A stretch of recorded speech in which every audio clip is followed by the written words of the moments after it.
একজন নাকি বউর সাথে ঝগড়া করছে, বউ খুব দজ্জাল মার্কা আর স্বামীও ঘাড় বেঁকা,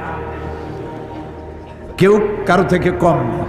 ঝগড়া বাঁধলো, কোন রকম বউকে সে নরম করতে পারে না। শেষ পর্যন্ত স্বামী বলল, তোর মতো দজ্জাল মার্কা বউর সাথে আমি থাকবই না, একদম না, আমি এক্ষুনি বিদেশ চলে যাব।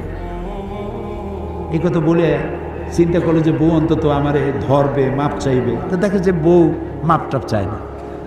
তখন প্রেস্টিজ কনসার্ন হয়ে গেছে। এখন খাতা বালিশ কিছু গুছাই টুসাই ব্যাগ ট্যাগ ভরিয়া তারপরে দেরি করতেছে যে একটু কম্প্রোমাইজ করে নাকি। তো বউ সে কম্প্রোমাইজ করছে না, সেও জানে যে ও কদ্দূর যাইতে পারবে। ব্যাগ ট্যাগ গুছাইয়া এরপরে মাগরিবের একটু আগে বারান্দায় গিয়ে নামছে। বারান্দায় নেমে বললো যে অনেক দূর তো আসছি, একটু বিশ্রাম করি। এরপরে মাগরিবের নামাজ পড়ছে, চিন্তা করতেছে এখনো যদি একটু সাধে, তাও সাধে না। তখন মনে মনে বলতেছে যে স্বগতোক্তি একা একা বলছে যে মানুষ না পাখির জাত, এই মাগরিবের আগে কোথায় ছিলাম আর এখন এলাম কোথায়।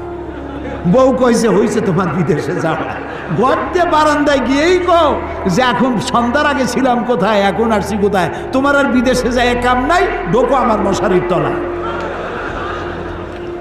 তো বিজ্ঞান কেবলমাত্র বারান্দায় গেছে, চাঁদে যাইতে এখনো সূর্যে যেতে পারে নাই, মঙ্গলে যেতে পারে নাই, গ্যালাক্সিতে যেতে পারে নাই, মিল্কি ওয়েতে যেতে পারে নাই, আকাশেও যেতে পারে নাই। আর তোমার আমার রাসূল 2,32,000 মাইল দূরের চাঁদ নয়, 9,30,00,000 মাইল দূরের সূর্য নয়, সহস্র সহস্র কোটি মাইল দূরের মঙ্গল গ্রহ সৌর জগৎ পার হয়ে 7 আকাশ পাড়ি দিয়ে আর সে আজিমে পৌঁছে গেছেন। দুনিয়ার বিজ্ঞান কিয়ামত পর্যন্ত সেখানে পৌঁছতে পারবে না।